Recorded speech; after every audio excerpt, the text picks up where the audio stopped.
a man who continues to make news to this day, and that would be the 16-time world champion, arguably maybe not the greatest world champion of all time, Ric Flair. The funny thing to this day is I can't believe that he's become such a megastar that, like, growing up, I can't believe that, like, I knew him.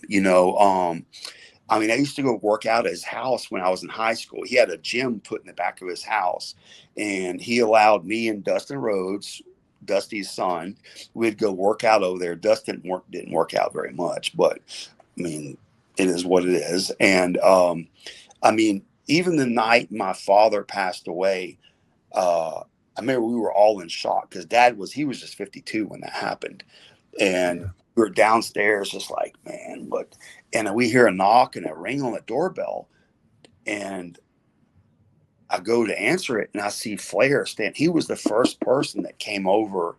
I mean, he loved my father to pieces. And Flair did his gimmick, obviously, to get himself over. But I think he can look at my dad, Noli, and say that's what helped him get to where he could have that opportunity. But it was, I remember, I'll never forget, he was sitting on the mantle, the brick fireplace, and he was bawling his eyes out.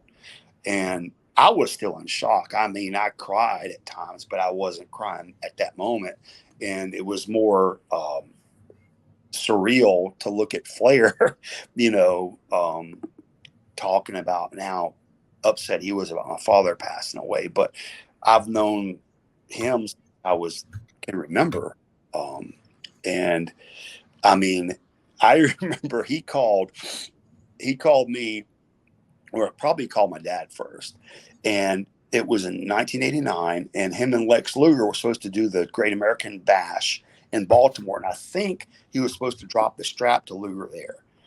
But what he wanted to have a good match. And so we went up to Nelson Royal's place in Mooresville, North Carolina. He came over to the house, and he wasn't supposed to be driving.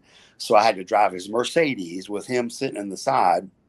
Once he got to my house, we went to Mooresville, and he asked for Tommy Angel, who's Tommy Barrett. He was a great worker. We trained school together. And he wanted to, because I guess Tommy was more Ric Flair's size. I was still a little bit undersized at the time. And Lex shows up there. We're in basically a barn in a ring set. That's where we broke into at. And Flair's trying to go over the match with Lex. And don't get me wrong, Lex has never done anything but be wonderful to me. He took me to Geno's in Philadelphia. But obviously the way he broke in was not the way we broke in, because Flair's calling spots, and Lex couldn't even do a backdrop in that ring. He's like, I can't do it. The people aren't here in front of us. I can't have that. And I remember breaking in. It was like, you did 10 backdrops in a row. And if you did one wrong, you have to start back over at one. So you could get 7 in and start back over at one. And I just remember thinking, oh, I mean, who broke this dude in? I mean, I was young still.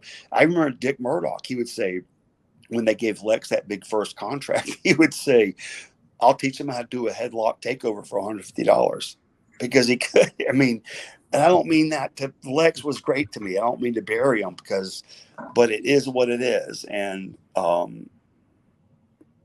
those were just some of the things I saw and was like in awe of, that who brought you into the business, because the way I saw things coming into it. The thing I remember about Center Stage was the dressing rooms. And we had 2 dressing rooms that was like one of the few places that everybody had to dress in together. You didn't have, the superstar with his own room over there because there wasn't room for it. But the dressing rooms all had mirrors along the walls. They were like, I don't know, 36 inches maybe, but the entire, and again, I'm not picking on Lex, or Brian Pillman, I will. They couldn't walk 10 steps without stopping and posing in the mirrors.